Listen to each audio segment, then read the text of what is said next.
Welcome to Maha news. Amit Shah fake video ప్రచారంపై ఢిల్లీ పోలీసులు ఉన్నత స్థాయి సమావేశం నిర్వహించారు. ఫేక్ వీడియోపై ఢిల్లీ పోలీసులు కేసు నమోదు చేశారు. దీంతో ఫేక్ వీడియో క్రియేట్ చేసిన వాళ్లను ట్రేస్ చేసే పనిలో పోలీసులు ఉన్నారు. కాంగ్రెస్ నేతలే అమిత్ షాపై ఫేక్ వీడియోను క్రియేట్ చేశారంటూ బీజేపీ ఆరోపిస్తోంది.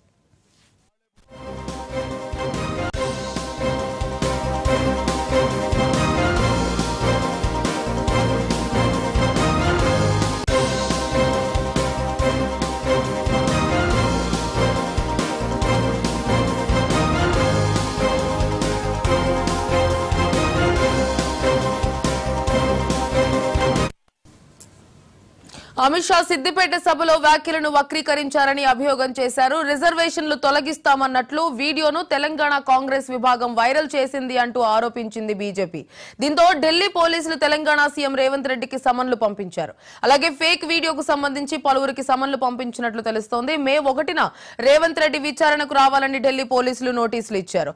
ఇదే అంశానికి సంబంధించి పూర్తి డీటెయిల్స్ మా క్రైమ్ బ్యూరో చీఫ్ మధు అందిస్తారు. మధు, 160 సిఆర్పిసి కింద అయితే ఢిల్లీ పోలీసులు కాంగ్రెస్ పార్టీకి సంబంధించినటువంటి నాయకులకు అయితే నోటీసులు జారీ చేశారు. ప్రధానంగా ఇది చూసుకుంటే మాత్రం చాలా స్పష్టంగా కూడా ఏదైతే అమిత్ షాకు సంబంధించినటువంటి ఒక వీడియోని చెప్పని మాటలను చెప్పినట్టుగా సోషల్ మీడియాలో ప్రచారం చేశారు. అలా ప్రచారం చేయడానికి కావాల్సినటువంటి పరికరాలు ఏవైతే ఉపయోగించారంటే ల్యాప్టాప్ కావచ్చు, మొబైల్ ఫోన్ కావచ్చు, లేకపోతే సిస్టమ్ కావచ్చు, వాటన్నిటిని కూడా ఎలాగైతే అప్లోడ్ చేశారో అలా అప్లోడ్ చేసినటువంటి ఆ వీడియోకి సంబంధించినటువంటి ఆధారాలు, అదేవిధంగా ఆ వస్తువు అంటే ఆ పరికరం ఏదైతే ఉందో ఆ పరికరాలన్నింటినీ కూడా తమ ఎదుట వచ్చి హాజరయ్యి వాటిని సమర్పించాలంటూ కూడా ఈ నోటీసులు అయితే జారీ చేశారు. ఢిల్లీకి సంబంధించినటువంటి ప్రత్యేక పోలీసు విభాగం, స్పెషల్ సెల్ ఎవరైతే ఉంటారో ఆ ప్రత్యేక విభాగానికి సంబంధించినటువంటి అధికారులు హైదరాబాద్కి వచ్చారు. గాంధీ భవన్లో ఉన్నటువంటి కాంగ్రెస్ పార్టీకి సంబంధించినటువంటి నాయకులతో పాటు సీఎం రేవంత్ రెడ్డి కూడా ఈ నోటీసులు జారీ చేశారు. అయితే ప్రధానంగా మనం చూసుకుంటే మాత్రము ఎఫ్ఐఆర్ నెంబర్ ఏదైతే ఉందో 177/24 అంటే కేసు ఆల్రెడీ ఎఫ్ఐఆర్కి సంబంధించి 177/24 కేసు ఏదైతే ఉందో ఆ కేసుకు సంబంధించి కూడా under section 153-A, 465, 469, 171G IPC సెక్షన్లకు సంబంధించి ఈ సెక్షన్లన్నీ కూడా ఇంప్లిమెంట్ చేశారు ఢిల్లీ పోలీసుతో.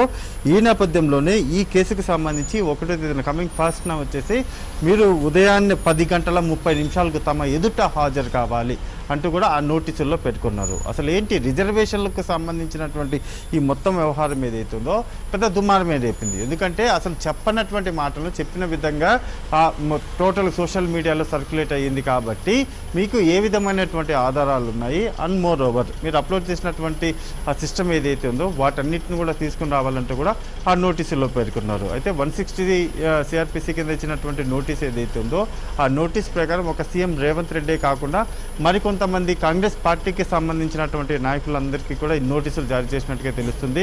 గాంధీ భవన్కి వెళ్ళారు. గాంధీ భవన్లో ఉన్నటువంటి కాంగ్రెస్ పార్టీకి సంబంధించినటువంటి నాయకులన్నీ కూడా ఈ మొత్తం ఈ నోటీసులు ఏవైతేనో 160 సిఆర్పిసి నోటీసులు అన్ని కూడా జారీ చేశారు. డెఫినెట్గా 1వ తేదీన రావాల్సిందే అంటే దాంట్లో ఇచ్చినటువంటి లాస్ట్లో మనం చూడొచ్చు. ఆ నోటీస్ ఏదైతుందో ఆ నోటీసులో చాలా స్పష్టంగా పేర్కొన్నారు. ఖచ్చితంగా హాజరు కావాలి, ఇందులో ఎటువంటి మినహాయింపు లేదు. ఇది నమోదైనటువంటి కేసు ఏదైతే ఉందో ఆ కేసుకు సంబంధించి ఉన్నటువంటి ఆధారాలన్నీ కూడా తీసుకొని అయితే మీరు వెంటనే 1వ తేదీన ఉదయం 10:30 తమ ఎదుట హాజరు కావాలి అని అయితే ఆ నోటీసులో పెట్టుకున్నారు. అయితే హాజరు అవ్వబోతున్నారా, హాజరు అవ్వడం లేదా? ఎందుకంటే లీగల్గా ఇచ్చినటువంటి నోటీస్ ఏదైతే ఉందో ఆ నోటీస్కి లీగల్గానే సమాధానం కూడా ఇవ్వవచ్చు. ఏదైతే ఇక్కడ ఉన్నటువంటి కాంగ్రెస్ పార్టీకి సంబంధించినటువంటి నాయకులు ఎవరైతే ఉన్నారో ఉదయం 10:30 కావచ్చు, లేకపోతే ఫస్ట్ ఏదైతే ఉందో అప్పుడు కాకపోయినా మరొక డేట్ తీసుకోవాలి, మేము మరొక రోజు వస్తాము, ఎన్నికల సమయం కాబట్టి ఎన్నికల సమయంలో హాజరు అవ్వాలంటే కాస్త ఇబ్బందికర వాతావరణం, ఇక్కడ ఉన్నటువంటి కార్యక్రమాలన్నీ కూడా చూసుకోవాలి అని ఒక సీఎం హోదాలో కావచ్చు, లేకపోతే కాంగ్రెస్ పార్టీకి సంబంధించినటువంటి నాయకుడిగా కూడా రిప్లై ఇవ్వవచ్చు. మరి ఎటువంటి రిప్లై ఇవ్వబోతున్నారు? కాంగ్రెస్ పార్టీకి నాయకులకు వచ్చినటువంటి నోటీస్ ఏదైతుందో ఆ నోటీస్కి ఎటువంటి రిప్లై ఇవ్వబోతున్నారు అనేది చూడాలి. ఇప్పటివరకు కేవలం నోటీస్ మాత్రమే సర్వ్ చేశారు.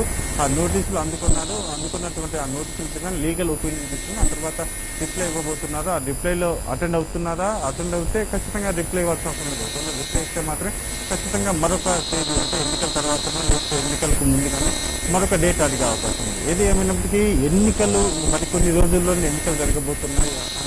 ఇటువంటి తరుణంలో ఈ పరిణామం అయితే ఒక్కసారిగా రాజకీయంగా వేడినైతే రేపెత్తిందని చెప్పవచ్చు. ఎందుకంటే ఢిల్లీ పోలీసులు హైదరాబాద్కి రావడం, ఇక్కడ అధికారంలో ఉన్నటువంటి కాంగ్రెస్ పార్టీకి సంబంధించినటువంటి నాయకులు, అదే కాంగ్రెస్ పార్టీ సీఎం అనేటువంటి రేవంత్ రెడ్డికి నోటీసులు జారీ చేయడం అనేది కాస్త అంటే చాలా తీవ్రమైనటువంటి దుమారం మీద రేపొస్తుంది ఈ మొత్తం ఏదైతే సర్క్యులేట్ అయినటువంటి వీడియో ఏదైతే ఉందో.